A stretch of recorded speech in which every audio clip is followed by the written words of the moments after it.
9-foot, 9-inch morale problem. And, basically this big old guy would come down the valley, between the two mountainsides, and he was just talking smack, as we would say in our modern vernacular, except he was no regular guy.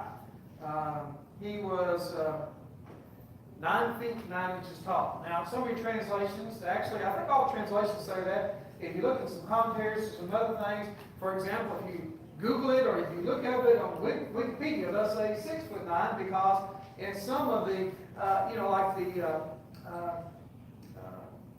for example, if you look at the Septuagint or some other things, it'll use a different value. And so it'll come up 6'9", it's still tall, but I would lean towards a 9 foot 9 inch tall. That's what all the translations have done.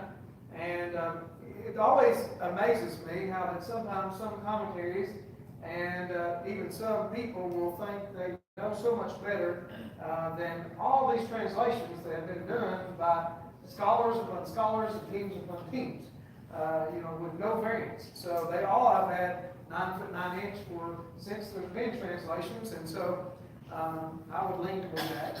He was a big guy, and you look at his chain of coat mail weighed 120 pounds. Jordan was here with us. Reed was here with us last week. Asked him how much his firefighter equipment weighs. He said 60 pounds, and that is heavy. But basically, Goliath's chain mail was twice that weight. And then his spear's head, just the head of the spear, weighed 15 pounds. One of those big sledgehammers, they generally are an 8-pound sledgehammer. So if you've seen sledgehammer, you ever yielded a sledgehammer, that gets you some, test your strength there, especially if you do it all day long. And but this was about almost twice as big as a regular sized sledgehammer on a big spear that he used in battle. And so you can imagine they were greatly afraid and dismayed. Now it talks about David, and I wanted to add this one. It says that he was doing this. It says for 40 days the Philistine came forward and took his stand morning and evening. That had a demoralizing impact. And I think sometimes in our society we live today, we hear negative news all the time. I can't tell you the last time I just sit down and watch the evening news, national, network news. There's nothing really good that's generally covered on that. It's things that's generally, it's almost always meant to kind of get a rise out of you one way or the other, or to, promote this thing or that thing, and sometimes it's with a slant this way or that way. It really doesn't matter. But, it always causes conflict. It shows conflict. And it can never be a good thing to see that day in, day out. And so I would encourage you, fill your life with things that's going to profit. If you want to make a difference in the world, the best way to do that is to start by making a difference in your own family. Make a difference in your own church. Make a difference in your own community. And live a better life here. And it will transcend, and it will ultimately do that. Paul writes in Philippians 4:8-9, finally, brothers, whatever is true, whatever is honorable, whatever is just, whatever is pure, whatever is lovely, whatever is commendable, if there is any excellence, if there is anything worthy of praise, think about these things. What you have learned and received and heard and seen in me, practice these things, and the God of peace will be with you. If we get our focus right, things will be okay. It doesn't matter what's going on in the world. And we all have a tendency to get so distracted about things going on in the world. I'm not saying we shouldn't pay attention from time to time or whatever, but what's more important is what's going on here in our own community, here in our own church. And these things should take a priority with us above the other things. And we need to have the focus that if we take care and we think about the things, we do the right things, that the God of peace will be with us. So things will be okay. And of course, he was a young man. We don't know how young he was here. It doesn't say. And I think he probably is older than what some people think, but he may not have been as old. He wasn't an old man by any means. But, in the Jewish culture, you could be up to 30 years old and still considered a youth. And so we don't know exactly how old. He was young enough that he wasn't in the battle. So whatever that age would have been, he was too young to go to the battle. And so his dad asked him to go and take some food and stuff to those who was on the battle. Well, there wasn't a lot of battle going on. They were just up there sitting. But, you know, they still have to eat and still have to do other things. And so I wonder if you paid attention. I think we read this last week, but in verse 20 of 1 Samuel 17 it says, David rose early in the morning and left the sheep with the keeper and took the provisions and went and Jesse had commanded. And he came to the encampment and then this Goliath gets up and does his regular routine in verse 23. And it says, he spoke the same words before, and David heard him. David heard this man. This Philistine. And so anyway, it talks about this, that, David's like, what is this?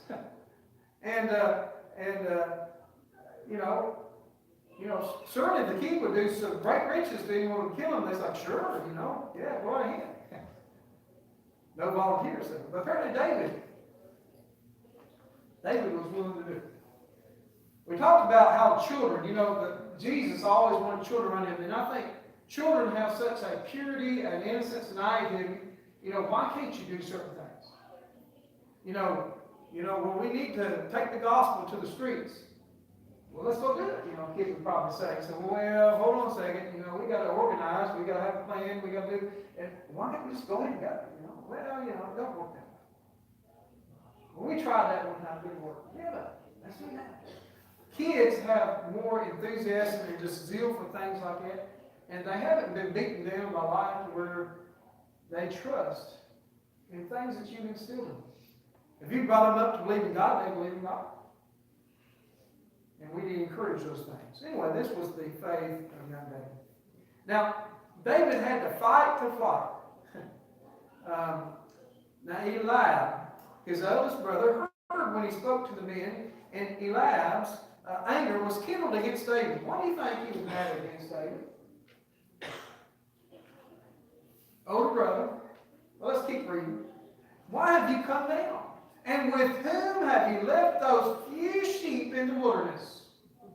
What is in essence Eliab accusing his brother of doing? He goes on and he says, I know your presumption and the evil in your heart, for you have come down to see the battle. So what's he accusing David of doing? Being neglectful. Being neglectful. Basically, out of his own, want, desire to be part of this battle process, he's come down just to check it out. Why do you think Eliab accused him of this?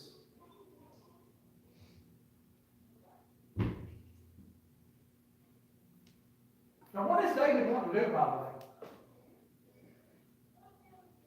He just came to bring He just came to bring food, but now what's he going to do? What's he wanting to do? He started asking questions. He started making questions about, what would the king do if someone went down and killed him? And they're like, oh, yeah, go ahead. In essence, the consensus of the people is, go ahead, go on, young man. He just wants to do something that neither Eliab and any of us have grown soldiers. Yes, the adults have been willing to do. And so basically, Eliab is giving him a walk forward and basically accusing him. Is he not accusing him of wrongdoing? Is he not accusing him of doing something wrong in his heart? They probably thought he was just headed for disaster anyway. Yeah. Protecting him. And David said, what have I done now? Was it not but a word? Let's get this real. David said, David was much wiser than someone of his age, apparently. And he turned away from him to another and spoke in the same way. And the people answered him again. Now, what would that typically do to most people when people start talking that to you about that way? They back down, do they not? And it does seem like the older we get, a lot of times, I remember when I was a teen, I hit that era in the 70s, 80s, where it seemed like every Bible class I had as a teen was about peer pressure. And not that peer pressure shouldn't be talked about from time to time, but it was like that's all you had to talk about, peer pressure. But I want to tell you, I think adults succumb to peer pressure a lot more than kids do. In fact, a lot of our cases in the Bible where someone succumbed to peer pressure, ever heard of Peter? Why did Peter deny Christ? Was it not peer pressure?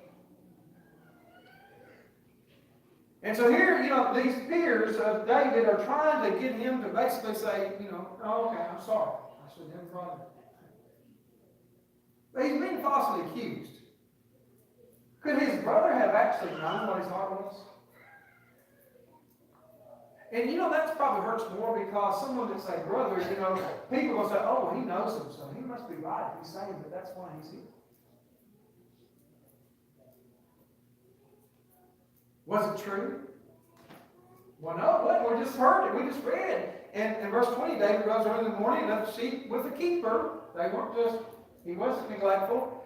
And he took provisions, but yet it wasn't even his idea, as Jesse had commanded him. His dad had told him, had commanded him to do this. Yes? I think we can see the heart that God loves you. Oh, yeah. Has it been easy for him to give up? We see it on down through the story, too. Oh, we do. We continue to see it. And what's great is, like I say, some people would have gave up after this. Because when your own brother is doing this, you would say, well, enough of this, I'm going to leave. Y'all can get what you deserve. Maybe even some resentfulness. Have any of you been that way? You just see that it's just a mess. And like, well, even though I know what we need to do, I'm going to leave and just leave it to y'all. Let y'all destroy yourself. Some people would know that, but not they. By the way, this was a big thing. You shall not bear false witness against your neighbor. I want to spend, I guess, in the last moments when we talk about this, because I think it applies to this. In Matthew 7, 1-6. By the way, I've always had a theory that a lot of times people accuse you very specific of something. You notice it was very specific what his brother accused him. Your presumption and evil in your heart, for you come down and see the battle. I think a lot of times people make specific accusations out of that. That's what their heart is relaying, what would be in their heart. That's likely if they've been in a circumstance, probably that's what they would have done. And so it's easy for them to say, okay, well, you got to be just like me, so that's what it would be. Matthew 7, 1-6 says, judge not that you be not judged, for with the judgment you pronounce, you will be judged, and with the measure you use it will be measured to you. Why do you see the speck that's in your brother's eye, but do not notice the log in your own eye? Or how can you say to your brother, let me take the speck out of your eye, then there is a log in your own eye? You hypocrite, first take the log out of your own eye, and then you will see clearly to take the speck out of your brother's eye.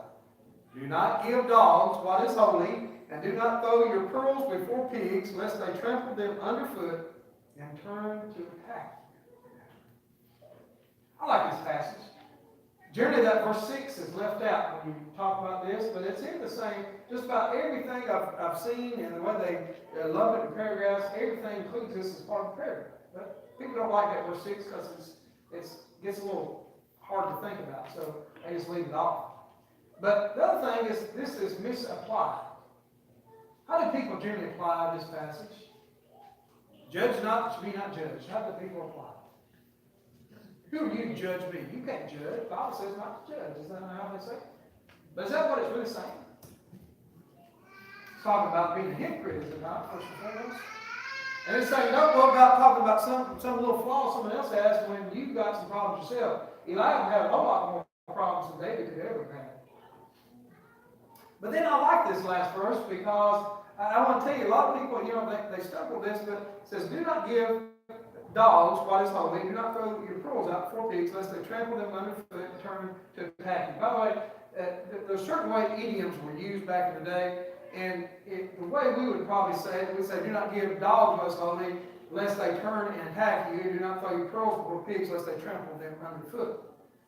Dogs were wild creatures for the most part back in the day, and if you've been around a wild pack of dogs, you know they can be vicious and turn on you quite easily. And pigs, basically they think something's food, they'll eat it, they'll trample it, doesn't matter if it's something high costly pearls. But a lot of times people try to interpret this verse all by itself, and there's some applications that can be made, but it's in the same context about judging. And we need to be careful about the way we judge, especially when we're not doing right ourselves. Because we do have some holy things. We are to be pure. Jesus talks about do not judge by appearances, but judge with righteous judgment or right judgment. But the thing is, we need to understand that we need to take care of ourselves first before we judge others. And we don't need to be judgmental of people that really will have no basis in knowledge of what we're doing. You know, there are certain things that we need to take care of. I think most of our judgments can be made that are absolutes, that are easy to do, but we need to make sure that the world doesn't see us just as people that condemn this, condemn that. And a lot of times that's the way they see us, is it not? They see us as we're against this, we're against that, against that. And they rarely hear exactly why it is that we don't do those things. And so we need to be careful. And so Eliab, his heart was just completely wrong with this. And David persevered. When the words that David spoke were heard, they repeated them before Saul, and he sent them. Made an impression on Saul. Now, I find this interesting because typically in movies and other things, and although, you know, it seems one thing, movies now, they're kind of doing a little different, but, you know, traditionally, movies were either absolutes, were they not? If you were a bad guy, you were a bad guy. No. Darth Vader was a bad guy. You know, Star Wars. And Luke Skywalker, he's a good guy. You know. And so, you know, you have bad guys and good guys. And there's no in-between usually, you know, in the way movies or other things depict it. But, you know, a person generally is not all evil, and a person generally isn't all good. David's going to have the shortcomings, you know. And Saul had moments where you could see the glimpse of maybe the man he once was. And I think with David, David always brought out the best in Saul for a time until he's jealous of the best of him. And is that not really the way someone that has their heart, has the right heart, the heart that God says is the heart after my own heart, a man after my own heart? Isn't it someone that should produce people to be better around him? You know, it can be little things. I heard the buzzer. It can be little things. You know, some of you may have worked in work environments where people use profane language, tell stories that are just not proper. But generally, there's at least somebody, if you go around and they see you around, they stop talking that way. Why?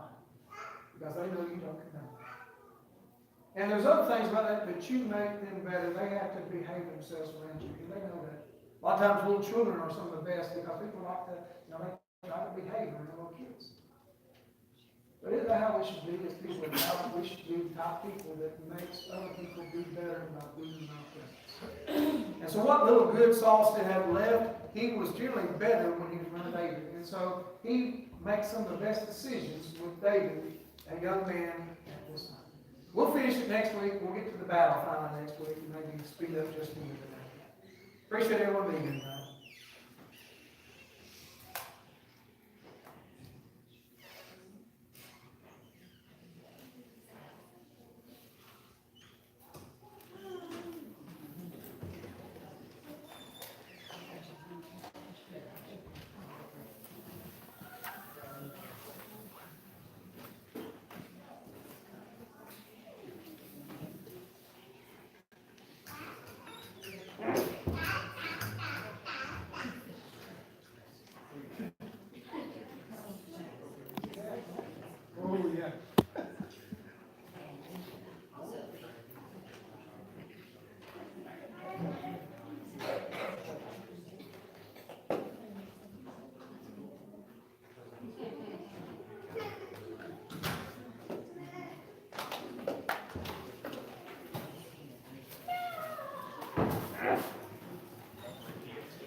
Good evening.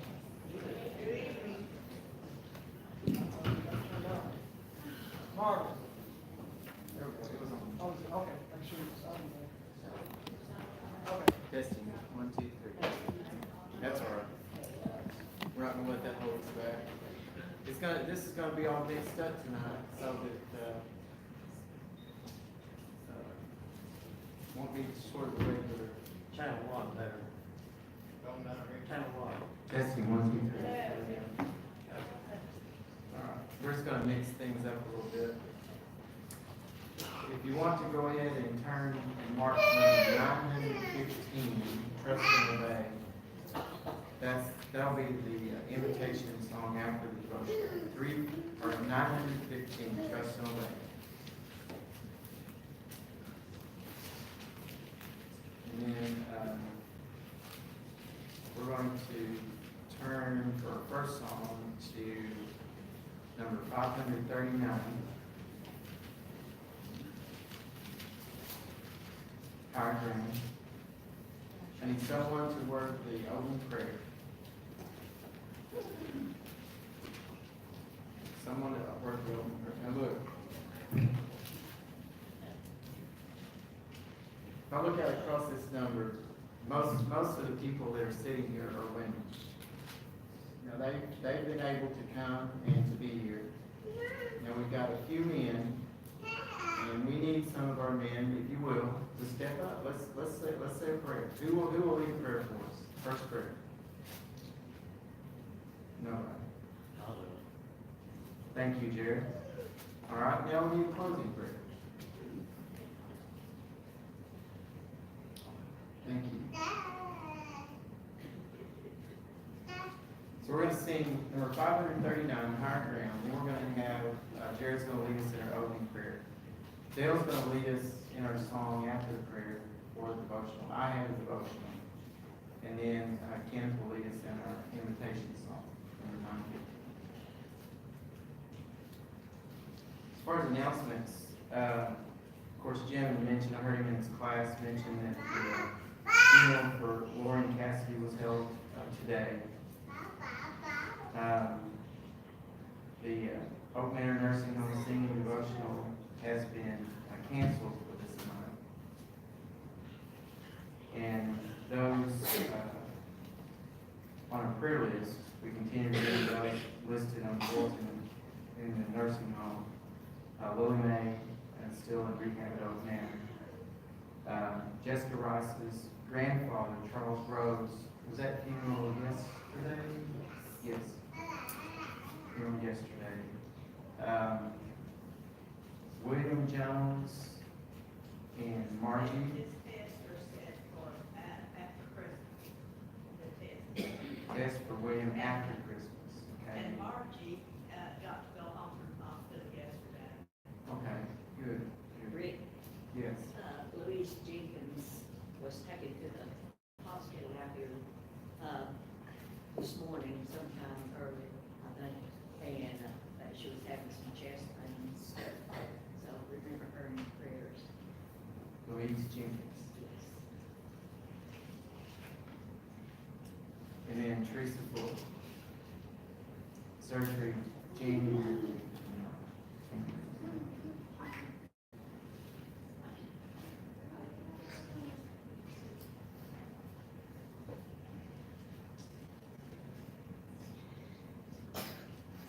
All right, if you will please, let's stand for this song, Higher Ground, and remain standing for the prayer call.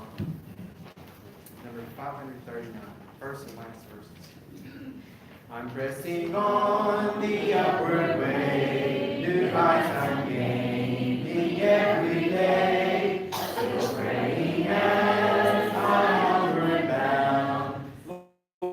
Lord, higher, and let me heaven's table land, a higher plane than I have found. Lord, plant my feet on higher ground. I want to scale the utmost high and catch a gleam of glory bright, but still I'll pray till that I'm found. Lord, lead me on to higher ground. Lord, lift me up and let me stand by faith on heaven's table land, a higher plane than I have found. Lord, plant my feet on higher ground. Jerry, please.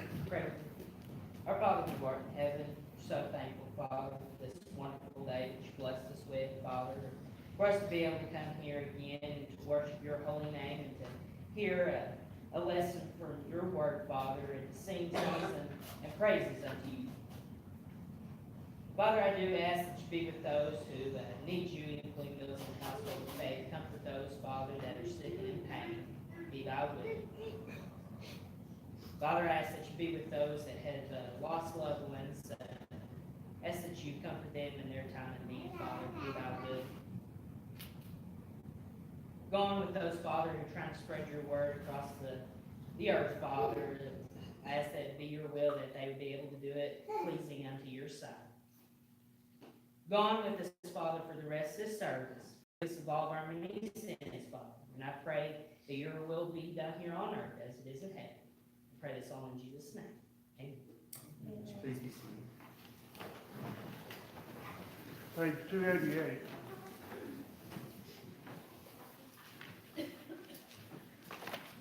Page 288.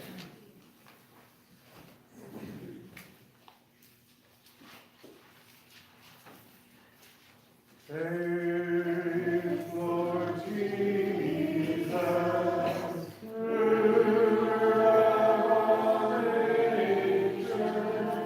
O thou of God, and the Son, thee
not too long ago, we, did the Thanksgiving project, Thanksgiving meals, 40 meals that were distributed out in the magazine area, Boonville area. And I know some of you traveled quite a distance out on dirt roads and various things in order to deliver those meals, and we appreciate everybody that did that. So, out of those 40 meals that were distributed, we received a thank you letter from one. And it's handwritten like this, so I want to read it to you. This is Cox Valley Road Magazine. Does anyone remember that one? You do? That's the one we delivered. It was about 15 miles out of, maybe, I think, Wood Hills, And 15 miles out of Magazine is a long way. It is. And down Cox Valley Road. Gotta go 7 to get to that road. Yeah. The story's told that you're going to visit somebody and you go through all these dirt roads and valleys and low water bridges and stuff and think that you're never going to get there, and you finally get there and there's a sign on the door, "Going to the country." Like you couldn't go any farther.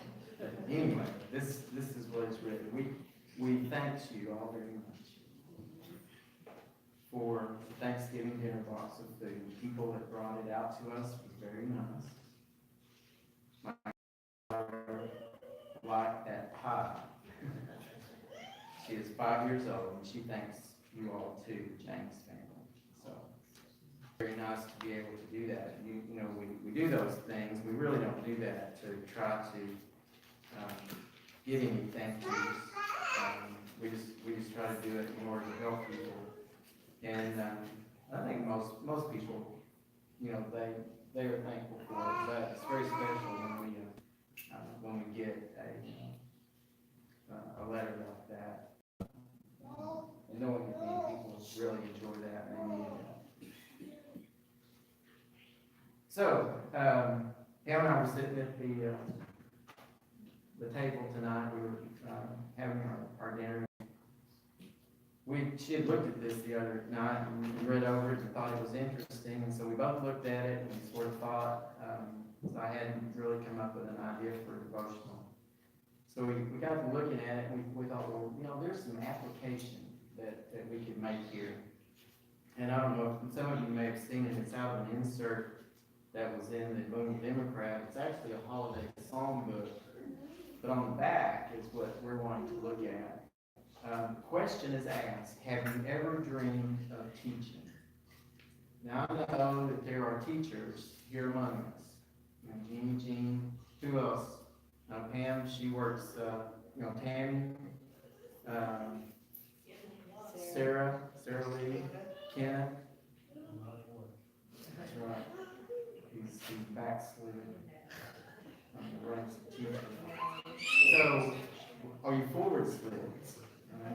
All right. And so, anyone that's been involved with teaching, that is a very special thing. You know, we all realize that. It's not easy. Oh, Dale, you were a teacher, weren't you? Yes. Jessica, she's going to school to be a teacher. And yeah, Jeannie, we mentioned her to begin with. Melanie, yes. So we have those among us that are teachers. And so it's special, and it's not easy, you know, dealing with different things. But in some ways it's rewarding. So if we were to take this question, now this is from University of Arkansas, Fort Smith, and they're putting this ad out because they're saying share your experience and expertise. Ken, you know, this may be an opportunity. Take the opportunity to give back to the community. And it lists all these different classes and studies that they would like help in as needed basis to help teach these things. And there's a whole page full of stuff. I mean, just about anything you can think of. And so, if we were to take that and we think of the church, are we not supposed to be a teaching institution in a sense? I think Jesus, when he said, I will build my church, that he had this in mind. And we know that's true because as we read scripture, especially, Paul writing to Timothy, there's a section in Hebrews about, by this time we all are to be teachers. And various things about how important teaching is. And it even tells us about the tools that God gives us. All scripture is God-breathed, it's inspired, and it's useful for teaching, for correcting. And all these things that God has given us because it was the necessities of teaching. Now, we look at this and we think about, well, what are we supposed to teach? Well, of course, we want to preach. We want to preach the gospel, the message. But there's so many other things that's included besides just the gospel message. I mean, it's one thing for us to hear the gospel and to receive the gospel and believe it and accept it and obey it. But if we just stop right there, if we haven't fulfilled what God's purpose is for us, we have to continue to learn. We're just babes at that point. We have to continue to learn and gain knowledge and pray for wisdom for us to live the type of life that Jesus wants us to live and our Father God would want us to live on this earth as a disciple of Jesus, as a child of God. And so all kinds of things in that way. So with that in mind, if we were to ask ourselves, if we were to think in spiritual terms and ask this question, have you ever dreamed of teaching? Now, we're struggling, just like the little example when we began our service tonight.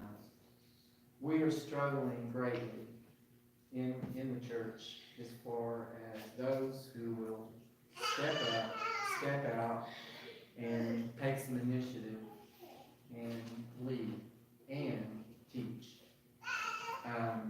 We're thankful, so thankful for our teachers, and all the teachers that we can think of through the years that we've had in this place, and those that have grown up and gone out, and they are preaching, they are teaching somewhere as well.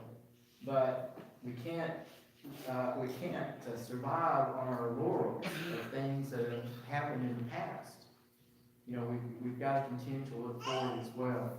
And so we're in great need of teachers. We got teachers who have taught over and over and over, same quarter, one right after the other, because they're willing, but also they understand that who's going to take my place if I sit down for a little while and take a break, because sometimes there's nobody.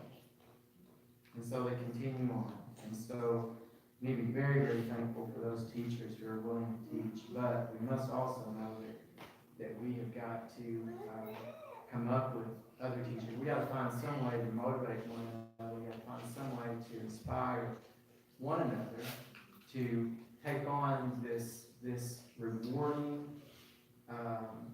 task, this rewarding thing that God has placed before us of teaching. If I was thinking, if we were to take a room full of kids, and whether it would be in a classroom, as a boys and girls club, or whatever, and I was wondering, if we were to survey those kids, and we were to ask them, what are you learning? And then one of the questions would be, well, who are the people who are teaching you? Well, they may mention, Mrs. Jones, or Mrs. Lovejoy, or Mrs. Scott, or different ones like that, those teachers that are in that school situation. But if I were to ask, what are you learning from your parents? What are your parents teaching you? Well, the answer would probably be a little alarming. I can tell you just from experience, we know that parents are teaching kids very young how to use curse words. They're teaching their children very young that it's okay to watch certain kind of movies on TV. It's okay to, if somebody looks at you a little cross, to go ahead and knock them out, do whatever you got to do. Or if they touch you accidentally and it triggers something, you just go ahead and you just let them have it. That's what parents not all, but many, are teaching their children. I was fortunate. Now, I know my dad had some issues, he had some problems. But I was very fortunate in my dad teaching me everything that he knew. The skills that he had. And I'll tell you, I use those skills every day. And I look back on, sometimes we look back at our lives, how well have we done with our kids, I haven't taught Christopher near everything that my dad taught me, it's not that he hasn't tried at times, but kids are a little different, these days. It's not something that they're wanting to do, but those very things that I think that God wanted parents especially to teach their children, especially things about Him, especially things about how we're supposed to live, how we're supposed to treat one another. And Jesus tried the same thing as He did. And so culture's changing so rapidly, and those values are not there like they used to be. That doesn't mean that we still need to try, because we must do that. We must try. And those kids that we have here, many are parents or members of the church. Every so often we might have visitors. Used to, we would bring buses in, and there would be all kinds of kids from the community that they had no background in spiritual things. Parents surely didn't have any background to teach them, and so we were fortunate to be able to do that. And we see many of those kids that come on, and they continue in some form or fashion to still consider spiritual things in their lives. But otherwise, anytime we have an opportunity to do that, whether in classroom gear or otherwise, youth activities, Jim tries very hard, to do youth activities with the young people. Sarah has always been very good, get our kids to invite, friends to come and participate, especially in VBS. And so we have a lot of good things going on like that, but I'll tell you, in the same way of anything, we need more. We need more of that to strengthen our confidence. And we get rewarded from that. We feel good about that. We feel like we've accomplished something. So, ask yourselves the question again, have you ever dreamed of teaching? Some of your dreams may be nightmares, if you've been in a situation that didn't go very well. But, the thing about teaching, I think any teacher will tell you, those are learning experiences for them as well. Anytime that you stand up and teach, you prepare for a class, you are learning. And it goes much farther than that. Melanie's struggling right now, but she has the knowledge, she has the skills, she has the tools, she has everything that she needs. But there is still that difficulty in those kids that's sitting out there in the classroom. How they react, how they talk, how they not listen, how they do things they're not supposed to do. And so we have to learn that as well. That is very much a part of teaching, is to remain controlled and know what the truth is that you're trying to get across. Same way with us. And so just, I know sort of a lot of things that are sort of, coming out here, but it's just some thoughts. And then when we look at the second phrase, it's on the little ad, take the opportunity to give back to thee. Yes, in some ways we give back to the community, but I think the important part is we give back to God. We're always talking about how God blesses us with so many things in so many ways. But one of the ways that we give back to God is not just those dollars that we put in collection plate. We have to give ourselves first, like the Macedonians did. We have to give of ourselves as well, and one of the best ways that we can do that is in that teaching, and in that leading, in that mentoring, in that using our life experiences, that experience and expertise that we have, and help young people know and prepare when those things come up in their lives as well. So just a few thoughts to encourage us all, exhort us, or however we want to say it, is there is plenty to do. There is plenty to do. And it is not necessarily difficult things. It's just a matter of us deciding, if this is important, that the new leaders, need to put out a little bit of effort and make some commitment, in order to take care of some things that God has really taught us and wants us and has directed us, to do anyway. So the thoughts are yours. If there's anyone here this evening that in some way that we might be able to encourage or help you, please come along together, stand and sing. When we walk with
Let us pray.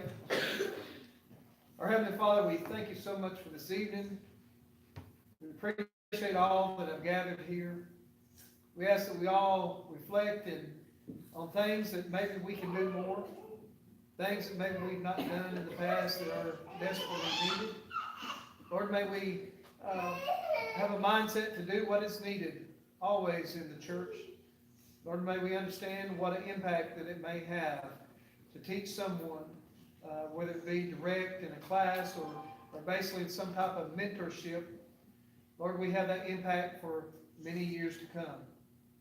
Lord, help us to be first and foremost our own families, that we may teach our own kids to the value of loving the Lord, the value of living in accordance to your word. Lord, may we be that example as well. Lord, may we take what we know to the streets, to the world in which we live. Lord, may we be that light someone here. Be with us as we leave tonight, that we may arrive to our home safely, and that we may be that example for others to see. May we be back at the next one time. In Christ's name we pray. Amen.